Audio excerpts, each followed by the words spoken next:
Yeah.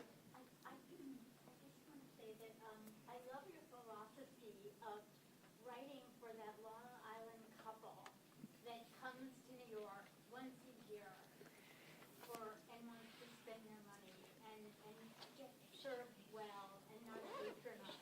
Could you expound on that a little bit? I did, one of the questions people always ask is, isn't it horrible to write bad reviews? I mean, doesn't it make you feel bad?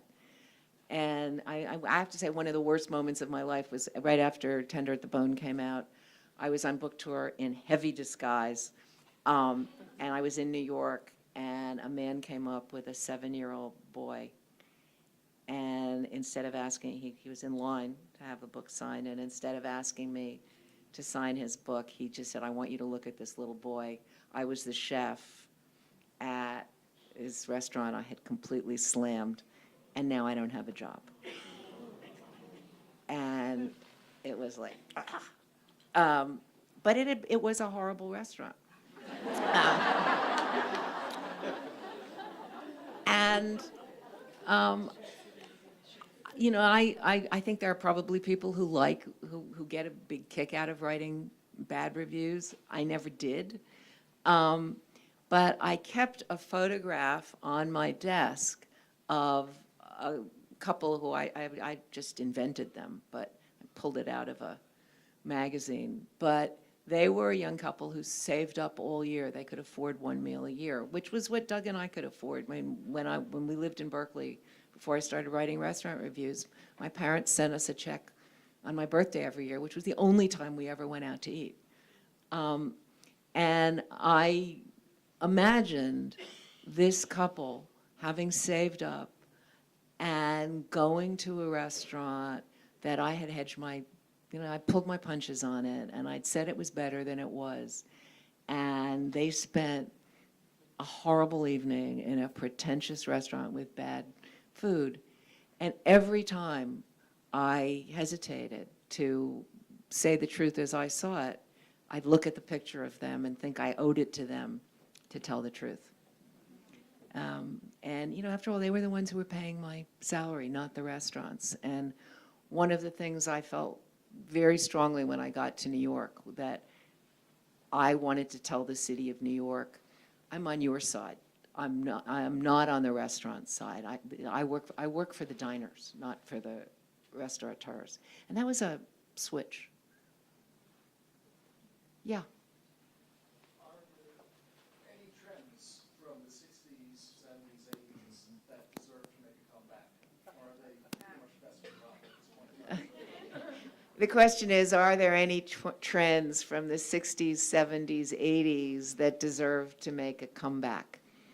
Yeah, I mean, I think it's a shame to forget anything. But the history of American food is pretty much the history of immigration. So, I mean, one of the things we now lack, when I was growing up in New York, for instance, and when I first went to LA, the most interesting restaurants were Scandinavian. I mean, Scandia was the biggest restaurant in LA. Try and find a Scandinavian restaurant anywhere, in the country today. My father, who thought the only food worth eating was German food, I mean, we went to Luschau's once a week to eat, and New York was filled with German restaurants, which they're gone. I mean, when I first went to school in Ann Arbor, there were all these great German restaurants. They were fantastic, and they're gone. And there was a wonderful, there were a lot of really theatrical restaurateurs, Joe Baum being one who started Windows on the World and redid the Rainbow Room and the Four Seasons. And he came at it with fearlessness and imagination, and I'd like a little more of that, too. I think we probably have time for one more question, maybe two. I enjoy eating all different kinds of food, and I've enjoyed your books for that reason. But there are times when all a person wants is comfort food. And I'm curious, as to whether or not you have any favorite comfort foods. Well, you know, this cookbook that I have coming out in September is mostly comfort food. I'm very much of the belief that, you know, chefs do what they do. They have, they're trained professionals. They have a whole brigade helping them do what they do, and that's not what we should be cooking at home. And I mean, the food that I cook at home is mostly comfort food. I mean, we eat a lot of pasta, which is, for me, pure comfort food. Lately, I have come to really revere baked potatoes. I mean, a baked potato with butter, it's hard to imagine anything a whole lot better than that. You know, I guess I'm a carbohydrate eater. So, you know, bread and butter, pasta, rice, potatoes, it's all comfort food to me. Last question? Maybe there isn't a last question. There's one here.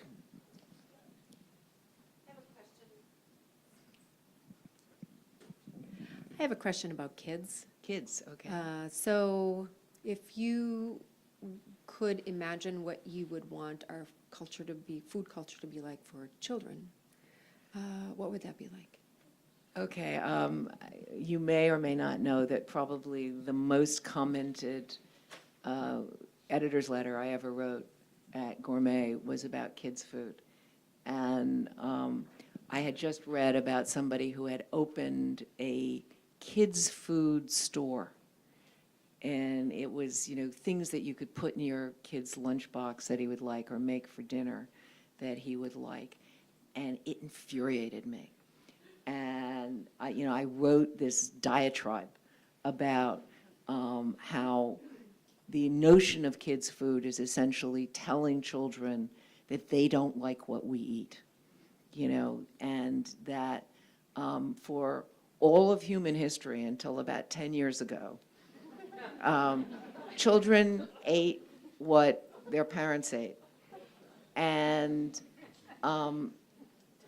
that we have forgotten, to our peril, that eating is learned behavior. We teach our children to eat. Every culture does. I mean, there is a reason why Japanese children get up in the morning and eat fish and rice and seaweed, and American children get up in the morning and eat Pop-Tarts. And that's because that's what we've trained them to do. And we have to be the grown-ups. And it is our job to train the next generation to eat in ways that are healthy for them and that are healthy for the nation. And, I feel like we have to grow up. I mean, people have done what is the easy thing. Oh, just, throw them a Happy Meal because they'll eat it. And that's easier than having them sit down with us. And part of it is the sit down with us. I really believe, and one of the biggest reasons that I left being a restaurant critic to be a magazine editor was because I was tired of leaving my son every night. I believe that family meals are important. And we have to sit down with our children, and we have to shoulder that responsibility. And, children will eat exactly what we tell them is delicious. And we are doing a very good job at telling them that all they want to eat is junk.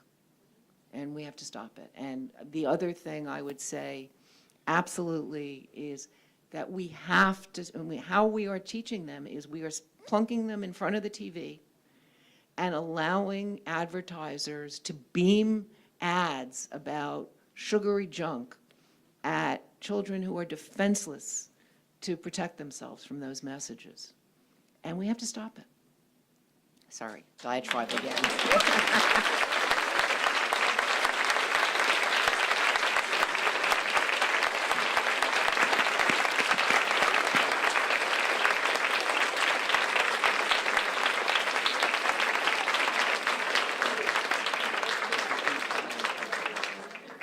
Well, that was incredible.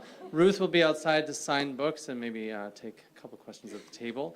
If you want to get your book signed tonight, please exit on this side and line up in the art gallery. A room of one's own here is selling books. Please buy books. That makes them print more books, and they get to come out here and see us. So thank you all for being here tonight, and we'll see you again.